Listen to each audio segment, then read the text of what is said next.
Welcome back, everyone. Today, we're going on another deep dive, and I'm excited. yeah, this time it's into a journal called Black Pearl, Oh, well. published back in 1997 by the College of Thelema. Okay. Yeah. And, we often get requests to do deep dives into Thelema. Hmm. So this seemed like a really good source to dive into, Volume 1, Number 2. Right. So, So are we looking at like the history of Thelema or? well, it's interesting you should say that because Yeah. I think just to give folks a little background, Thelema was founded in the early 20th century by Aleister Crowley. Right.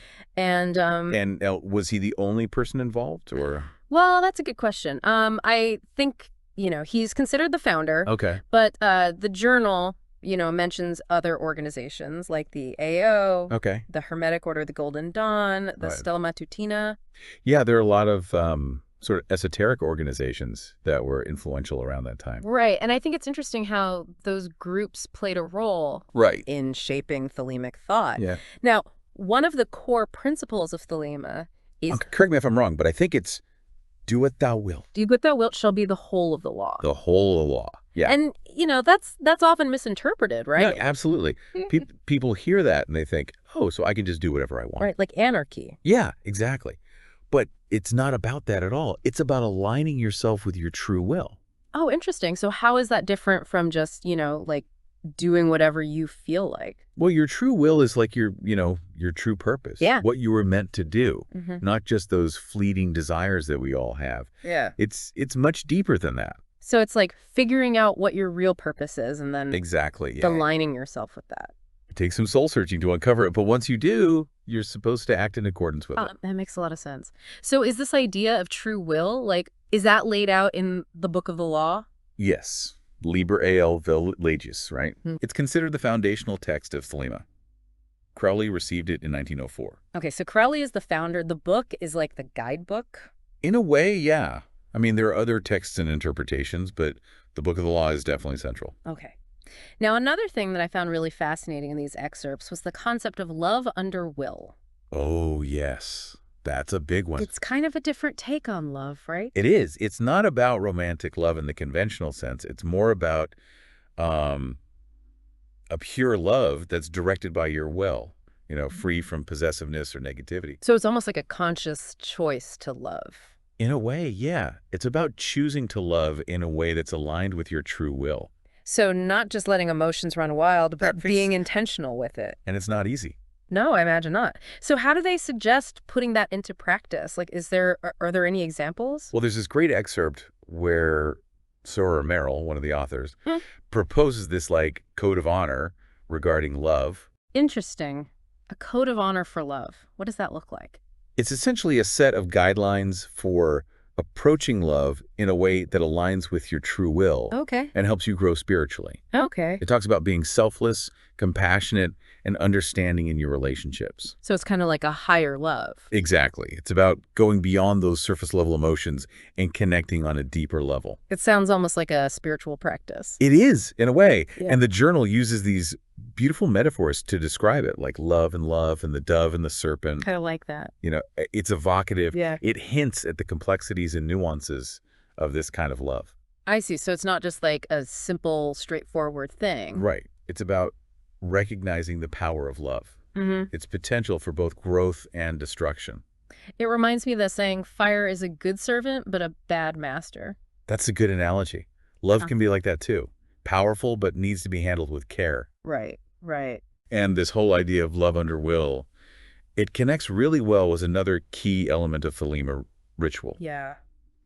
There was an article titled Ritual is Child's Play that caught my eye. Oh, that's a good one. So what's the Thelemic perspective on ritual? Well, they really emphasize that rituals shouldn't be stuffy or overly serious. Okay. They should be approached with joy and beauty, even playfulness. I like that. It makes it seem a lot less intimidating. Yeah, exactly. Yeah. They even have this anecdote about children reenacting a ritual they'd witnessed. Oh, wow. It highlights how adaptable ritual can be and this kind of inherent human desire to connect with something greater. Through symbolic action. Right. So ritual is seen as more of a tool for expressing love under will, not just as a set of rigid practices. Yeah, I think that's a good way to put it. Interesting. So it's about engaging your whole being, including that childlike sense of wonder and play. Exactly.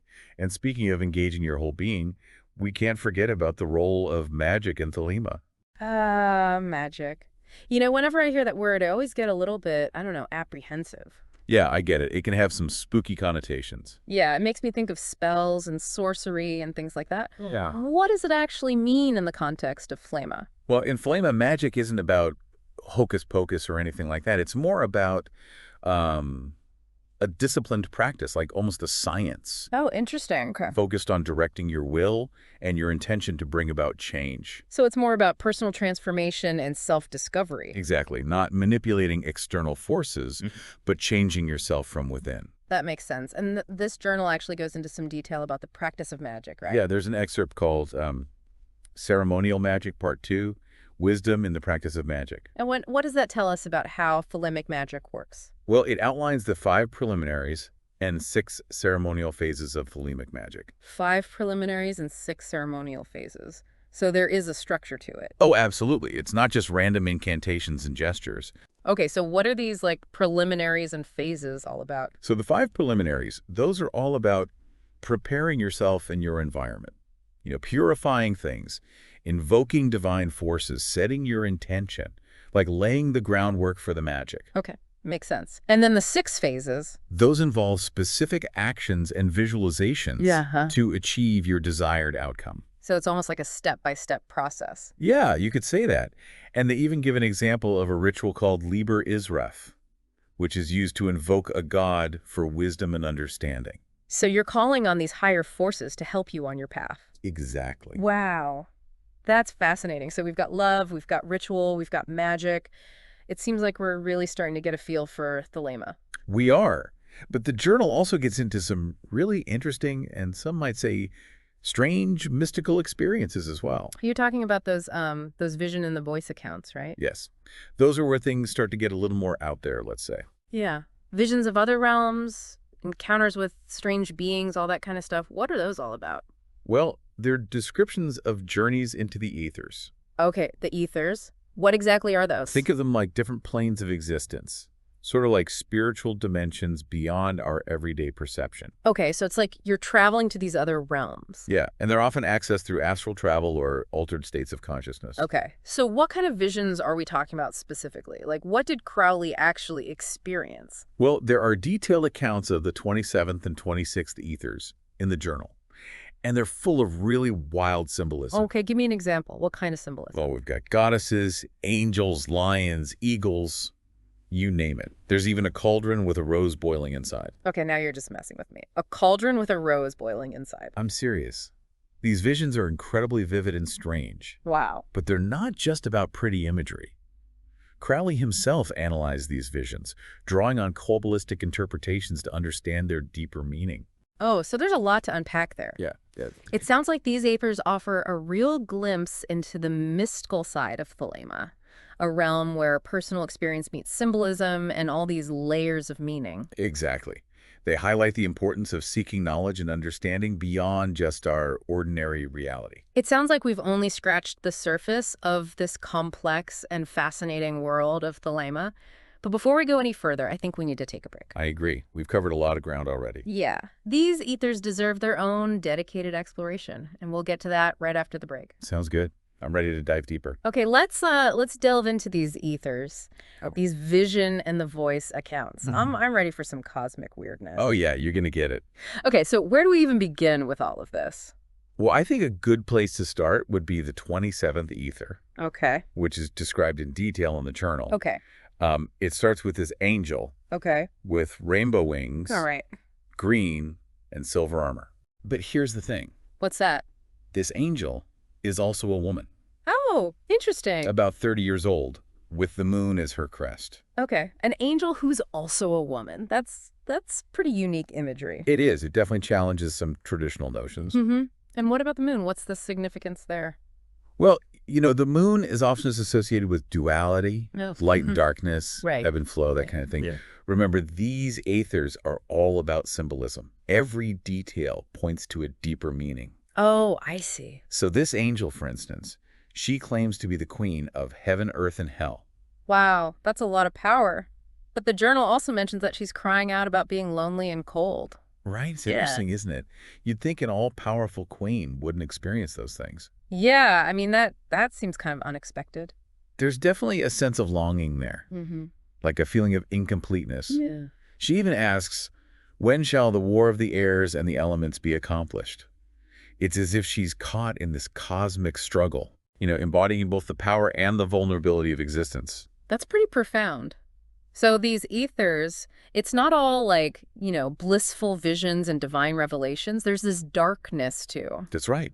They delve into the complexities of existence, including the more difficult aspects. Okay, so it's not all sunshine and roses. What else happens in this vision? Well, she talks about suffering Okay. and even mentions Cerberus, the three-headed dog who guards the underworld in Greek mythology. Oh, wow. Now things are getting ominous. Is there any kind of resolution to this? Well, the vision shifts, Yeah, okay. and we see this cauldron with a rose boiling inside, Okay. and the angel is blowing silvery rings onto the rose, Uh-huh. and each ring bursts into flame. It's incredibly symbolic. Yeah, that's a very striking image. What do you make of it? Well, it could be about purification, Okay. refining something through intense heat, Okay. transformation. Yeah, like alchemy. Exactly. Alchemy is all about transformation. The transformation of the self, the journey of spiritual growth. Interesting. So it's not just about the rose, it's about the angel herself, too. Right. And then she cries out to her mother, Okay. asking when there will be compassion for the children of earth. So even amidst these really otherworldly visions, Yeah. there's still this connection to humanity. Absolutely. Yeah. The angel might be this powerful being, but she still cares about us down here. That's really interesting. What happens next? Well, the vision takes another turn. Okay. The angel starts crying, Okay. and her tears, they fill the stone with moons. That's beautiful, but also kind of sad. Yeah, it is. And then a dragon appears, A dragon. blotting out the entire vision. Wow. Dragons, cauldrons, tears of the moon. Yeah. It's a lot to take in. It is. But before the vision ends, the angel's voice fades away, Okay. and she leaves behind a message Okay, what's the message? about knowledge, will, and understanding being intertwined. Okay.